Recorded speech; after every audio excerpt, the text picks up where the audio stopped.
سورہ بقرہ سورت نمبر 2۔ شروع کرتا ہوں اللہ کے نام سے جو بڑا مہربان نہایت رحم والا ہے۔ حضرت آدم علیہ السلام نے اپنے رب سے چند باتیں سیکھ لیں اور اللہ تعالیٰ نے ان کی توبہ قبول فرمائی۔ بے شک وہی توبہ قبول کرنے والا اور رحم کرنے والا ہے۔ ہم نے کہا تم سب یہاں سے چلے جاؤ، جب کبھی تمہارے پاس میری ہدایت پہنچے تو اس کی تابعداری کرنے والوں پر کوئی خوف و غم نہیں، اور جو انکار کر کے ہماری آیتوں کو جھٹلائیں وہ جہنمی ہیں اور ہمیشہ اسی میں رہیں گے۔ اے بنی اسرائیل، میری اس نعمت کو یاد کرو جو میں نے تم پر انعام کی، اور میرے عہد کو پورا کرو، میں تمہارے عہد کو پورا کروں گا، اور مجھ ہی سے ڈرو، اور اس کتاب پر ایمان لاؤ جو میں نے تمہاری کتابوں کی تصدیق میں نازل فرمائی ہے، اور اس کے ساتھ تم ہی پہلے کافر نہ بنو، اور میری آیتوں کو تھوڑی تھوڑی قیمت پر نہ فروخت کرو، اور صرف مجھ ہی سے ڈرو، اور حق و باطل کے ساتھ خلط ملط نہ کرو، اور نہ حق کو چھپاؤ، تمہیں تو خود اس کا علم ہے، اور نمازوں کو قائم کرو اور زکوٰۃ دو، اور رکوع کرنے والوں کے ساتھ رکوع کرو۔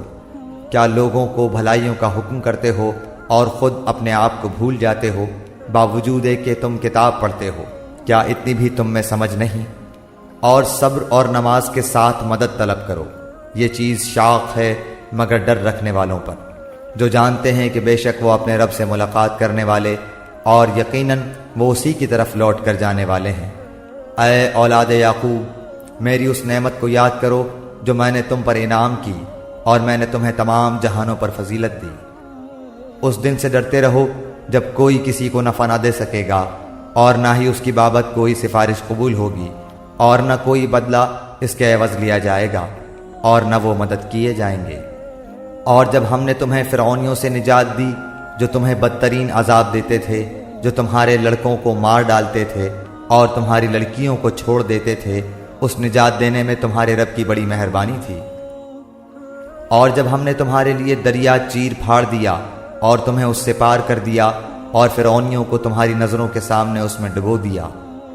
اور ہم نے حضرت موسیٰ علیہ السلام سے 40 راتوں کا وعدہ کیا، پھر تم نے اس کے بعد بچڑا پوجنا شروع کر دیا اور ظالم بن گئے، لیکن ہم نے باوجود اس کے پھر بھی تمہیں معاف کر دیا تاکہ تم شکر کرو۔ اور ہم نے حضرت موسیٰ علیہ السلام کو تمہاری ہدایت کے لیے کتاب اور معجزے عطا فرمائے۔ جب حضرت موسیٰ علیہ السلام نے اپنی قوم سے کہا کہ اے میری قوم، بچڑے کو معبود بنا کر تم نے اپنی جانوں پر ظلم کیا ہے، اب تم اپنے پیدا کرنے والے کی طرف رجوع کرو، اپنے کو آپس میں قتل کرو، تمہاری بہتری اللہ تعالیٰ کے نزدیک اسی میں ہے، تو اس نے تمہاری توبہ قبول کی، وہ توبہ قبول کرنے والا اور رحم و کرم کرنے والا ہے۔ اور تم اسے بھی یاد کرو، تم نے حضرت موسیٰ علیہ السلام سے کہا تھا کہ جب تک ہم اپنے رب کو سامنے نہ دیکھ لیں ہرگز ایمان نہ لائیں گے، جس گستاخی کی سزا میں تم پر تمہارے دیکھتے ہوئے بجلی گری، لیکن پھر اس لیے کہ تم شکر گزاری کرو، اس موت کے بعد بھی ہم نے تمہیں زندہ کر دیا، اور ہم نے تم پر بادل کا سایہ کیا، اور تم پر من و سلوہ اتارا، اور کہہ دیا کہ ہماری دی ہوئی پاکیزہ چیزیں کھاؤ، اور انہوں نے ہم پر ظلم نہیں کیا، البتہ وہ خود اپنی جانوں پر ظلم کرتے تھے۔ اور ہم نے تم سے کہا کہ اس بستی میں جاؤ، اور جو کچھ جہاں کہیں سے چاہو بافراغت کھاؤ پیو، اور دروازے میں سجدے کرتے ہوئے گزرو، اور زبان سے حتیٰ کہو ہم تمہاری خطائیں معاف فرما دیں گے، اور نیکی کرنے والوں کو اور زیادہ دیں گے۔ پھر ان ظالموں نے اس بات کی جو ان سے کہی گئی تھی بدل ڈالی، ہم نے بھی ان ظالموں پر ان کے فسق و نافرمانی کی وجہ سے آسمانی عذاب نازل کیا۔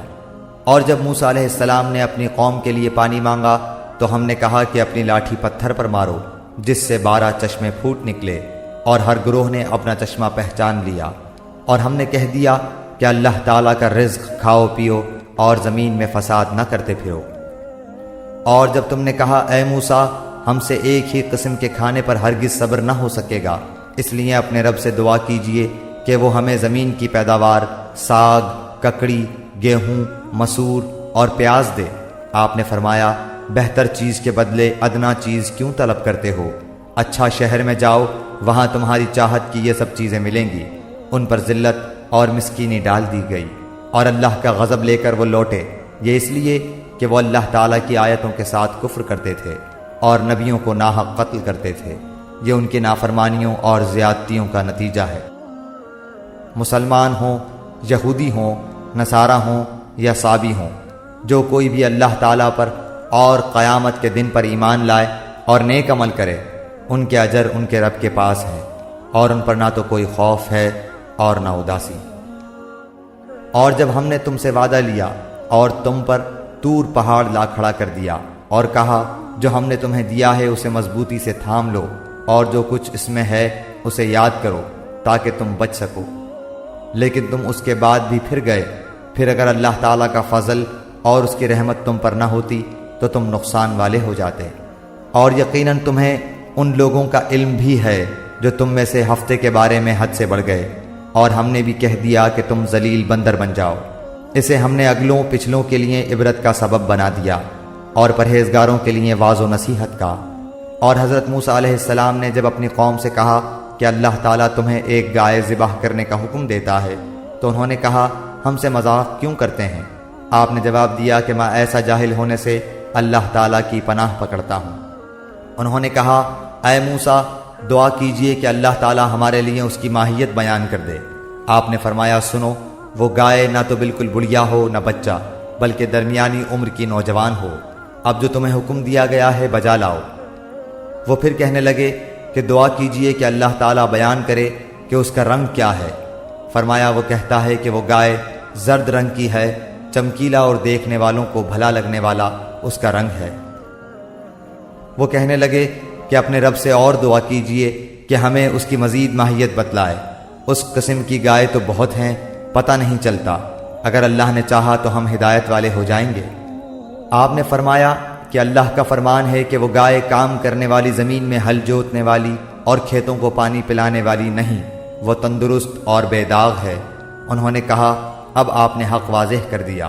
گو وہ حکم برداری کے قریب نہ تھے، لیکن اسے مانا اور وہ گائے ذبح کر دی۔